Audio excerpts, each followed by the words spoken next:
नमस्कार, आप दर्श न्यूज देख रहे हैं। मैं हूं परमवीर सिंह। बिहार में शिक्षकों की ट्रांसफर पोस्टिंग को लेकर कई विवाद उठ रहे हैं।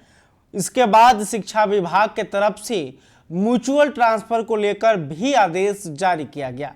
इसके बाद देखिए, एक पीडीएफ फाइल जो है वो काफ़ी सोशल मीडिया पर वायरल हो रहा है। वो पीडीएफ फाइल हमारे पास भी पहुंचा, जिसमें हमने देखा कि कई शिक्षकों के नाम, सारी जानकारियां, उनका व्यक्तिगत मोबाइल नंबर जो है वो पब्लिक प्लेटफॉर्म में दिखाई दे रहा है। बताया जा रहा था कि ये जो पीडीएफ है वो म्यूचुअल ट्रांसफर के लिए जो इच्छुक शिक्षक हैं उनका उनमें नाम शामिल है। जिसके बाद इसको लेकर कई सवाल उठ रहे हैं। सवाल ये उठ रहा है कि क्या ये गोपनीयता का उल्लंघन नहीं है? क्या इससे साइबर ठगी का शिकार शिक्षक नहीं हो सकते हैं? देखिए, इसी मामले को लेकर जो है हमारे साथ बातचीत करने के लिए शिक्षक नेता जो है आनंद मिश्रा हैं, उनसे हम बातचीत करते हैं और सवाल पूछते हैं। कि सर, आपने जब ये पीडीएफ देखी तो आपके मन में क्या सवाल आया सर?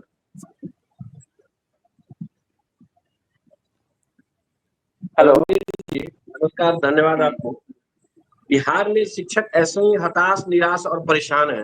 बिहार के शिक्षक अपनी परेशानियों किसके पास रखें और किसके पास उसका निदान के लिए जाएं, ऐसा कोई रास्ता दिखाई नहीं दे रहा है। हमारे एससीएस साहब ने तो बिहार के शिक्षकों को एक आशा, एक उम्मीद जगा करके उनको निराशा के भवसागर में छोड़ दिया है। अब जब हमने इसको देखा, ये सूची जो आपके सामने भी है और हमारे पास भी है, मोबाइल में जब देख रहे हैं, सोशल मीडिया में वायरल है बड़ी तेजी से। शिक्षकों का कुछ निजी चीजें होती है, निजी डाटा जो है सार्वजनिक कर दिया गया है। अगर ये स्थानांतरण के दृष्टिकोण से विभाग ने जारी किया था तो इसका गोपनीयता कैसे भंग हो रही है और कैसे इसको सार्वजनिक कर दिया गया, कहीं ना कहीं सवालिया निशान बन रहा है और ये बहुत बड़ा मामला बनता है। ये शिक्षकों की व्यक्तिगत जानकारी सार्वजनिक सोशल मीडिया पर जारी कर देना, अगर असामाजिक तत्वों के हाथ में पहुंच जाए, जामताड़ा गैंग के हाथ में अगर ये पहुंच जाए डाटा, तो क्या हश्र होगा शिक्षकों का? क्योंकि जो मोबाइल नंबर इसमें डाला गया है, जो उनका पर्सनल डिटेल डाला गया है, ये सारा अगर जो साइबर क्राइम करने वाले अपराधी हैं उनके हाथों में पहुंच जाएगा, तो मुझे लगता है कि शिक्षकों के तो परेशानियों के सबब पहाड़ टूट पड़ेगा। आनंद सर, अभी ट्रांसफर पोस्टिंग की बात जब चल रही थी सर, एक मिनट में आपको यहाँ पे याद दिला दूं, तो खुद ऐसे कई मामले आए थे कि ट्रांसफर पोस्टिंग के नाम पर शिक्षकों को फोन किया जा रहा था और कहा जा रहा था कि अगर आपको मनचाहा स्कूल चाहिए तो आप इतना पैसा दीजिए। जिसके बाद खुद एससीएस सिद्धार्थ को सफाई देनी पड़ी थी कि ये जो कॉल आ रहे हैं ये फ्रॉड कॉल है, यानी कि साइबर ठगी की कोशिश की जा रही है। और फिर दूसरी तरफ शिक्षा विभाग ही जो है शिक्षकों का जो व्यक्तिगत जानकारी है वो सार्वजनिक कर दे रहा है। बिल्कुल, हम आपको बता दें, मैंने टीवी चैनल के माध्यम से कितनी बार विभाग के अधिकारियों के माध्यम से इस बात को रखा कि जो पदस्थापन होने वाला है, जो स्थानांतरण होने वाला है, उसमें गोपनीयता बरतने की आवश्यकता नहीं है। कौन शिक्षक किस विद्यालय में, किस जिला में, किस प्रखंड में पदस्थापित है, वो सूची और कहाँ उनका स्थानांतरण किया गया है, ये सूची सार्वजनिक होना चाहिए। संजोग कहिए, दुर्भाग्य कहिए कि एक सूची भी 35 पन्ने का जारी हुआ, जिसपे तत्काल एससीएस महोदय ने कार्रवाई करने के लिए एफआईआर दर्ज करने की बात कही और निलंबित करने की बात कही और एक पत्र भी जारी हो गया था।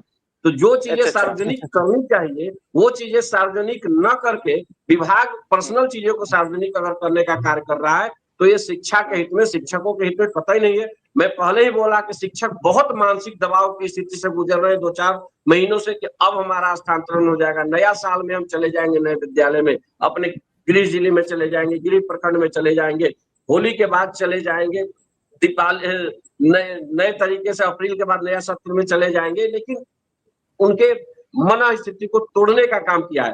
आपको मैं बता दूं, सक्षमता परीक्षा बहुत से ऐसे शिक्षकों ने आगे बढ़ के दिया था, क्योंकि वो 10 साल, 14 साल, 15 साल से वो अपने जिला से 100-200 किलोमीटर दूर थे और उनको अपने जिला में जाने का एक अवसर प्राप्त हुआ था, क्योंकि नियोजित शिक्षकों में नियोजन इकाई से बाहर स्थानांतरण की नीति नहीं थी, प्रावधान नहीं था, जिस कारण से उन्होंने सक्षमता परीक्षा को एक्सेप्ट किया और अपने जिला में जाने के लिए अवसर उनको मिला।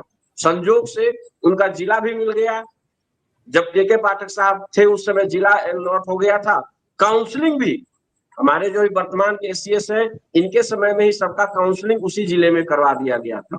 लेकिन अचानक डिसीजन लिया गया कि जो शिक्षक हैं अपने अपने विद्यालय में जाएंगे, क्योंकि इनके पास नीति बार बार बदलती रही है ना। शिक्षकों को ट्रांसफर कर देना, दूर दराज फेंक देना, शिक्षकों को परेशान करके रख देना। और जब शिक्षक आंदोलनरत होते हैं, जब शिक्षक न्यायालय का सहारा लेते हैं, तो ऐसी स्थिति में सरकार को झुकना पड़ता है और ये बातें आ जाती है। तो लेकिन आज जिस विषय पे आनंद आपने सर, इस बात को रखा, एक और सवाल है कि लेकिन बात ये पहली बार नहीं हुआ है कि शिक्षा विभाग के स्तर से ऐसे कुछ पत्र या आदेश जो हैं वो वायरल हुए हैं और जिसमें शिक्षा विभाग जो है बाद में उन्होंने एक्शन करने की बात कही है।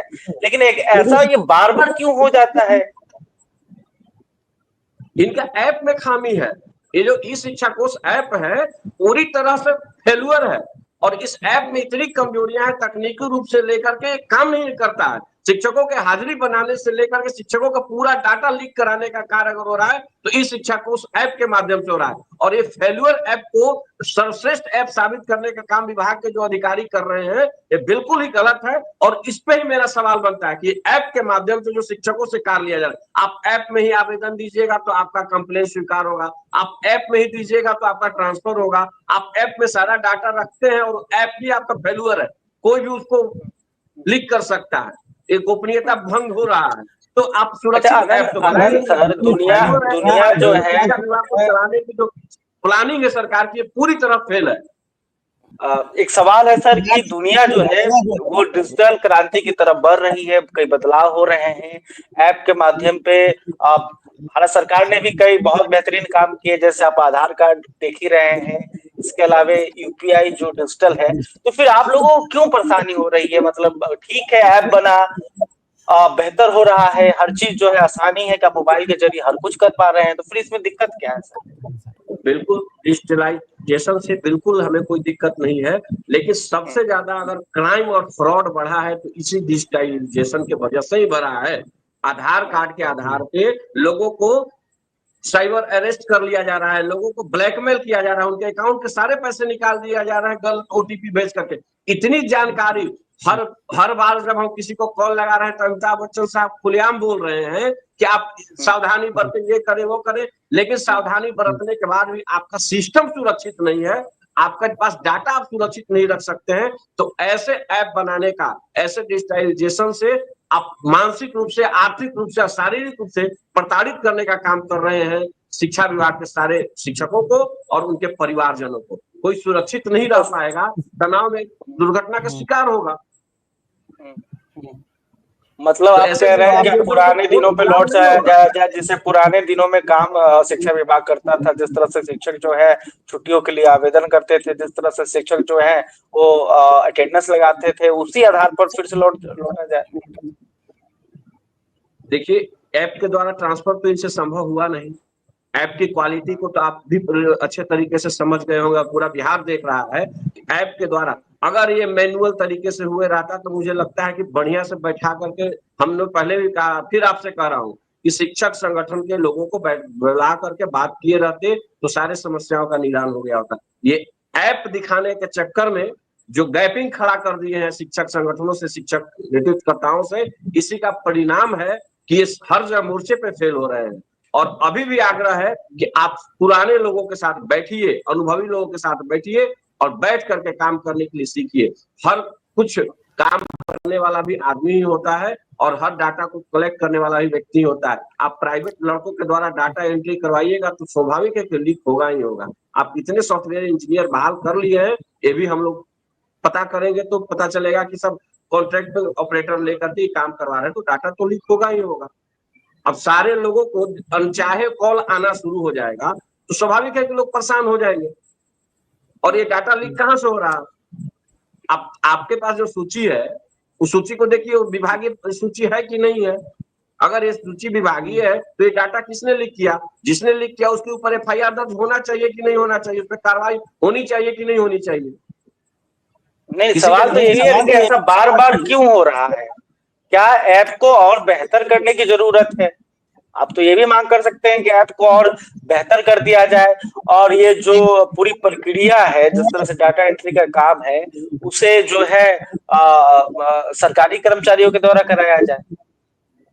बिल्कुल, ऐप अगर मजबूत बढ़िया बना दिया जाए, अच्छे तरीके से काम करने वाला ऐप रहे तो इतनी परेशानियां नहीं आएगी। मैं ऐप का इसीलिए तो विरोध कर रहा हूँ ना कि शिक्षक जब अटेंडेंस बनाने सुबह के लिए ऐप खोलते हैं तो 15 मिनट 20 मिनट उनका टाइम बर्बाद होता है, गोल गोल गोल गोल चक्कर घूमते रहता है। लगता है कि सर दर्द हो गया, शिक्षक परेशान हो जाता है कि अब क्या करे, कभी पेड़ पे चढ़ता है, कभी छत पे चढ़ता है, इनका नेटवर्क काम नहीं करता है। तो ऐसी स्थिति जब बन जाती है ग्रामीण क्षेत्रों में तो शिक्षक परेशान होगा कि नहीं होगा।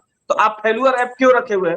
अगर इससे अच्छा है कि आप मैनुअल तरीके से काम कीजिए, तो फेल्यूर ऐप से अच्छा है कि मैनुअल काम हो। और पहले भी शिक्षा विभाग में अच्छे काम होते थे, पहले भी लोग पठन पाठन करते थे, सारे लोग अच्छे तरीके से काम, ये ऐप तो आज आया है ना, विद्यालय तो हजारों साल से चलते आ रहा है। आनंद सर, एक सवाल और ये रहेगा कि मान लीजिए आप जो है ये शिक्षा ऐप जो है उसको आप फेल बता रहे हैं, ट्रांसफर पोस्टिंग का मामला अभी भी क्लियर नहीं हो पाया है, कई शिक्षक नाराज है, म्यूचुअल ट्रांसफर को भी लेकर कई तरह की बातें कही जा रही हैं, तो आप लोग का क्या स्टैंड है इस पर? अब तक आपके जो संगठन है, शिक्षक संगठन है, उनका क्या मतलब इस पर स्टैंड है? बिल्कुल, अगर सरकार जितने भी शिक्षकों ने अपना ऐच्छिक स्थानांतरण के लिए आवेदन दिया है, उनका ऐच्छिक स्थानांतरण नहीं करेगी तो बिहार के तमाम शिक्षक संगठनों के साथ बैठक करके हम लोग बड़े आंदोलन की घोषणा करेंगे और उसकी तैयारी हम लोगों के द्वारा की जा रही है। सरकार को हम आपके चैनल के माध्यम से सचेत करते हैं कि आपसे जितने भी शिक्षकों ने स्थानांतरण मांगा है, पहले उनको उनके ऐच्छिक जगह पे स्थानांतरित कर दीजिए, उसके बाद आप म्यूचुअल स्थानांतरण की बात कीजिए, अन्यथा हम आंदोलन के लिए मजबूर होंगे और बहुत जल्द इसकी घोषणा हम लोग करने वाले हैं। बहुत बहुत धन्यवाद आनंद सर। तो आपने देखा कि किस तरह से ये जो पीडीएफ वायरल हो रहा है सोशल मीडिया पर, इसको लेकर नाराजगी जताई जा रही है और साइबर फ्रॉड की चिंता जताई जा रही है। सवाल यही है कि आखिर बार बार इस तरह की घटना शिक्षा विभाग में क्यों घट रही है? जो टीचरों का पर्सनल डेटा है वो सामने कैसे आ गया? इसके अलावे कई आदेश के पीडीएफ भी वायरल हो जाते हैं। इसके अलावा म्यूचुअल ट्रांसफर पोस्टिंग को लेकर भी लगातार शिक्षक जो है सोशल मीडिया पर आवाज उठा रहे हैं, मीडिया में कह रहे हैं, शिक्षक संगठन जो है अलग अलग वो भी नाराजगी जता रहे हैं। इसके बावजूद आखिर शिक्षा विभाग इस मामले पर ठोस कदम क्यों नहीं उठा रहा है? अभी तक आपने हमारे चैनल को सब्सक्राइब नहीं किया है तो तुरंत कर लें। इस खबर को लेकर आप क्या सोचते हैं कमेंट करके बताइएगा। वीडियो फेसबुक पर देख रहे हैं तो हमारे पेज को भी लाइक कर लें। बहुत बहुत